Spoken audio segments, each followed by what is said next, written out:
ជំរាបសួរតើអ្នកអាចពន្យល់ខ្ញុំលក្ខណៈជាមេរៀនអំពីការសិក្សាអក្សរភ្លេងនេះគឺជាមេរៀនមូលដ្ឋានគ្រឹះនៃការសិក្សាអក្សរភ្លេង Musical Note ដែលអ្នកគួរដឹងដើម្បីយល់ពីរបៀបដែលគេអាននិងប្រើប្រាស់វានៅក្នុងតន្ត្រី មេរៀនទី1ឈ្មោះ Note ភ្លេង The name of notes នៅក្នុងតន្ត្រីសកលគេប្រើអក្សរឡាតាំងចំនួន7ដើម្បីតំណាងឲ្យសំឡេងអក្សរ C អានថាដូអក្សរ D អានថារេអក្សរ E អានថាមីអក្សរ F អានថាហ្វាអក្សរ G អានថាសុលអក្សរ A អានថាឡាអក្សរ B អានថាស៊ីនៅពេលអានដល់ B ហើយវានឹងត្រឡប់មក C វិញប៉ុន្តែក្នុងកម្រិតសំឡេងខ្ពស់ជាងមុនហៅថា octave មេរៀនទី2កម្រិតសំឡេងនិងលេខ octave ដោយដែលអ្នកបានសួរពី E4 លេខដែលនៅជាប់អក្សរគឺបញ្ជាក់ពីកម្ពស់នៃសំឡេងលេខតូចឧទាហរណ៍ C2 E2 ជាសំឡេងទាបឬក៏ធ្ងន់សំឡេងបាស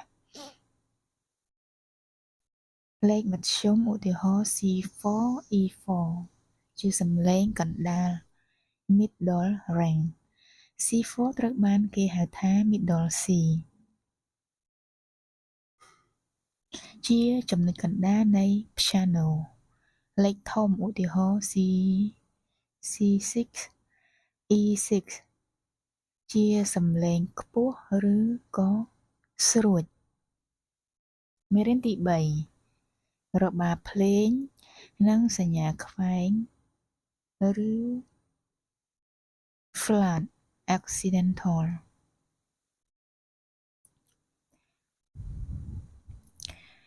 ក្រៅពី note គោលទាំង7ក៏មានសំឡេងចន្លោះកណ្ដាលដូចជាកូនសោរខ្មៅលើ piano សាបសញ្ញាខ្វែងមានន័យថាបង្កើនសំឡេងឲ្យខ្ពស់ជាងមុនបន្តិចកន្លះសំឡេង flat តាំងដោយអក្សរ B មានន័យថាបន្ថយសំឡេងឲ្យទាបជាងមុនបន្តិចមេរៀនទី4ការមើលបន្ទាត់ភ្លេង staff and clave គេកត់ត្រា note ភ្លេងនៅលើបន្ទាត់5ស្របគ្នាដែលហៅថា staff treble clave សញ្ញាក្បាលខ្យងសម្រាប់កត់ត្រាសំឡេងមធ្យមទៅខ្ពស់ដូចជាសំឡេងស្រីឬហ្គីតា bass clave សញ្ញាក្បាលកង្ងានសម្រាប់កត់ត្រាសំឡេងទាបទៅធ្ងន់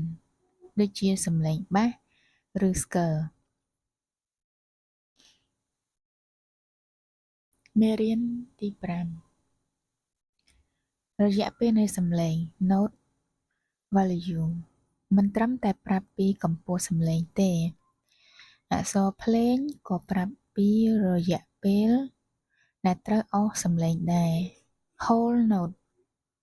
មូលអស់សំឡេង4ចង្វាក់ half note សអស់សំឡេង2ចង្វាក់ quarter note note ខ្មៅអស់សំឡេងមួយចង្វាក់សេចក្តីសង្ខេបសម្រាប់អ្នកបើអ្នកដឹងថាខ្លួនឯងច្រៀងបានខ្ពស់បំផុតត្រឹម E4 អ្នកគួររៀនអាន note នៅក្នុង bass clef និងផ្នែកខាងក្រោមនៃ treble clef រៀនសម្គាល់ចង្វាក់ rhythm ដើម្បីឲ្យការច្រៀងត្រូវខនាតតើអ្នកចង់ឲ្យខ្ញុំពន្យល់លម្អិតបន្ថែមលើចំណុចណាមួយឧទាហរណ៍របៀបអានបន្ទាត់ភ្លេងឬការហាត់សំឡេង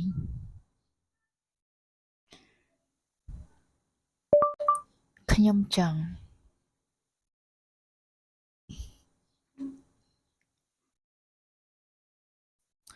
ដោយសារអ្នកបានរៀនអំពីមូលដ្ឋានគ្រឹះនៃអក្សរភ្លេងហើយ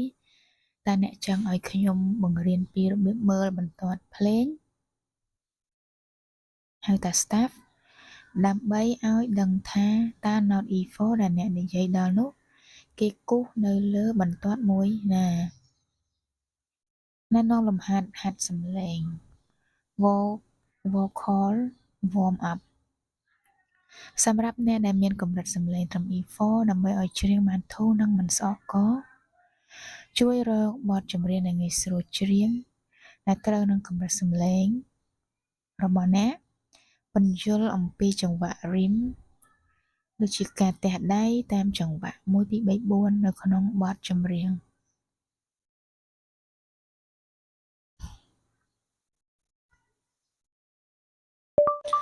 បង្រៀនខ្ញុំពីរបៀបមើលបន្ទាត់ភ្លេង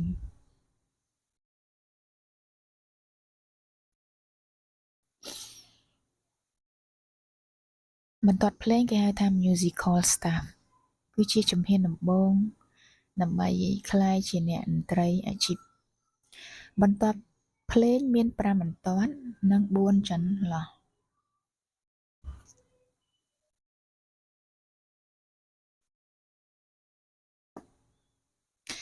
រាប់ពីក្រោមឡើងលើដើម្បីដឹងថាអក្សរណានៅលើបន្ទាត់ណាយើងត្រូវមើលសញ្ញានៅខាងមុខគេបង្អស់ដែលហៅថាសញ្ញាភ្លេង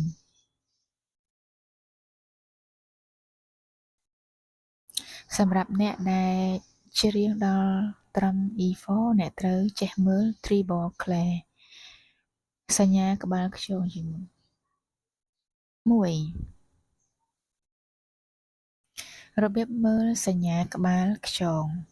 treble clef សញ្ញានេះប្រើសម្រាប់សំឡេងមធ្យមនិងខ្ពស់ក note នៅលើបន្ទាត់ឡាញ note ដើម្បីងាយចាំគេប្រើឃ្លាភាសាអង់គ្លេសថា every good boy does fine បន្ទាត់ទី1បន្ទាត់ក្រោមគេគឺ note E E ហ្នឹងគឺ mi នេះហើយគឺជាកម្រិត E4 របស់អ្នកបន្ទាត់ទី2គឺ note G G ហ្នឹងគឺអានថា sol បន្ទាត់ទី3គឺ note B អានថា C បន្ទាត់ទី4គឺ note D អានថា Re បន្ទាត់ទី5លើគេគឺ note F អានថា Fa ខ note នៅក្នុងចន្លោះ space note ដើម្បីងាយចាំគឺវាចេញជាពាក្យថា face FACE ចន្លោះទី1ក្រោមគេគឺ note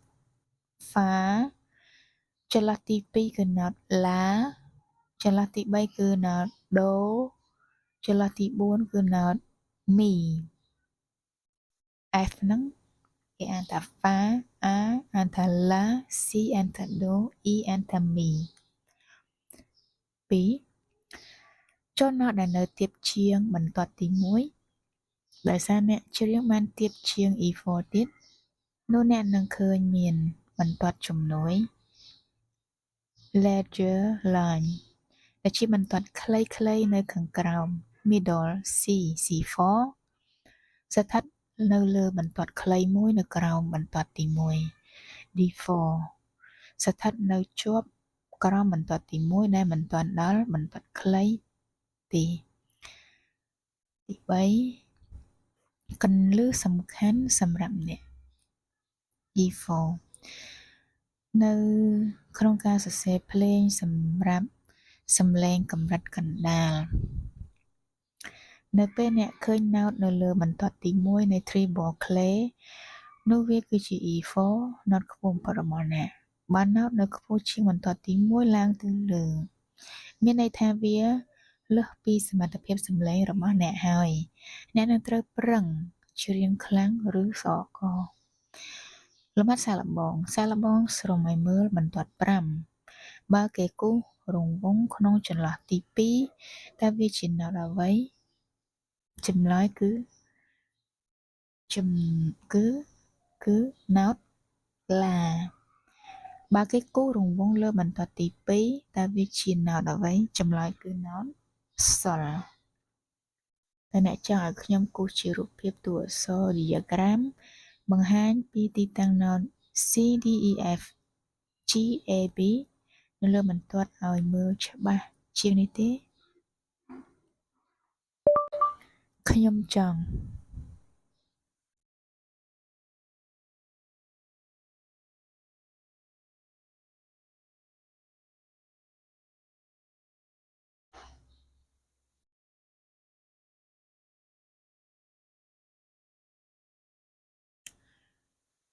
treble clay line E G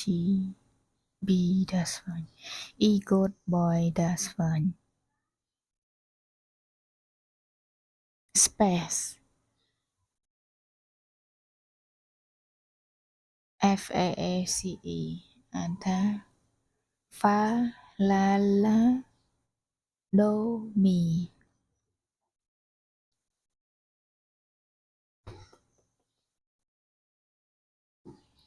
អានេះរូបភាពសញ្ញាគូតខ្យងហើយនឹងសញ្ញាអីគេប្រាប់មិញលេចបាត់ហើយ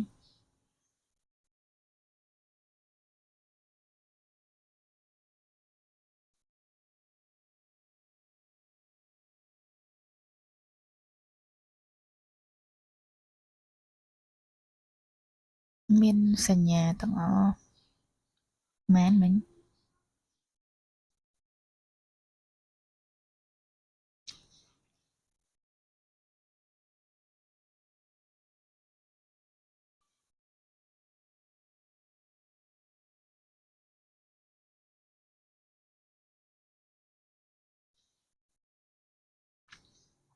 មិញសញ្ញាខ្វែងសញ្ញា B អត់ទេអូខេចូលអ្នកពន្យល់ខ្ញុំដោយបង្ហាញរូបភាពលីឡំ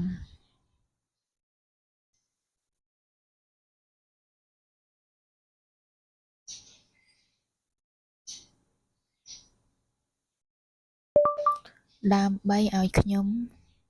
ងាយយល់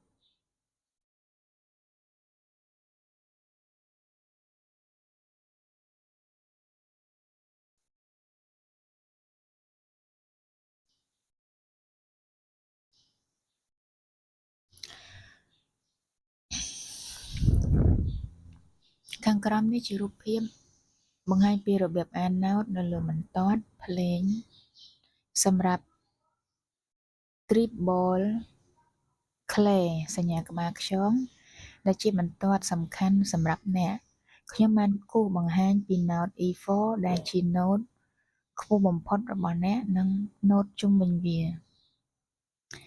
មេរៀនរូបភាពរបៀបអាន note នៅលើ treble clay ដូចដែលអ្នកបានឃើញនៅក្នុងរូបភាពអត់បញ្យល់ទៀតមើលនេះឡើងវិញនេះបន្ទាត់ភ្លេងមាន5បន្ទាត់និង4ចន្លោះឃើញអត់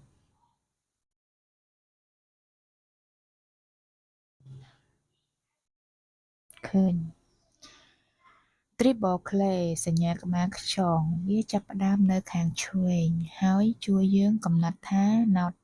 note G ស្ថិតនៅត្រង់ណា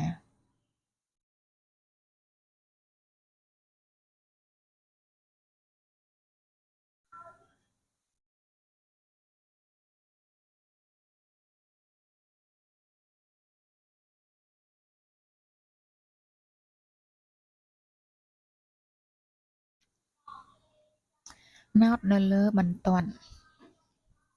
ទី1គឺ A ទី2គឺ J ទី2 B ទី3ទី1 A ទី2 J ទី3 B ទី4 D ទី5 F E G B D F មកពីក្រោមទៅទី1 E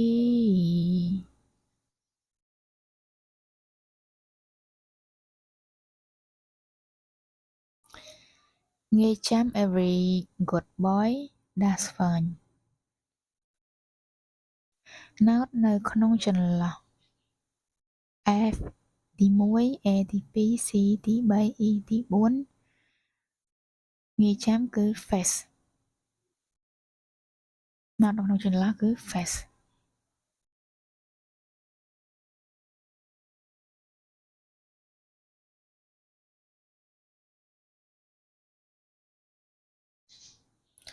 ចំណុចសំខាន់សម្រាប់អ្នកសំឡេង E4 E middle E middle C middle C សរសេរ C4 គឺជា note ដំបូងគេដែលសំខាន់បំផុតវាស្ថិតនៅលើបន្ទាត់ជំនួយខ្លីមួយនៅខាងក្រោមគេបង្អស់នេះជាចំណុចកណ្ដាលនៃសំឡេង piano middle D ស្ថិតនៅក្រោមបន្ទាត់ទី1តែมันមានបន្ទាត់ជំនួយទេ middle E យក high hand note នេះហើយគឺជា note middle E របស់អ្នកវាស្ថិតនៅលើបន្ទាត់ទី1ក្រោមគេបំផុតនៃ treble clay note ដែលនៅខ្ពស់ជាង E4 ឡើងទៅលើដូចជា F4 G4 A4 គឺជា note ដែលអ្នកនឹងពិបាកច្រៀងហើយអាចបណ្ដាលឲ្យស្អក Fa Sol La លំហាត់សាកល្បងជាមួយរូបភាពសាកល្បងចង្អុលទៅ note ដែលនៅចន្លោះទី2រាប់ពីក្រោមទៅលើតើវាជា note អ្វី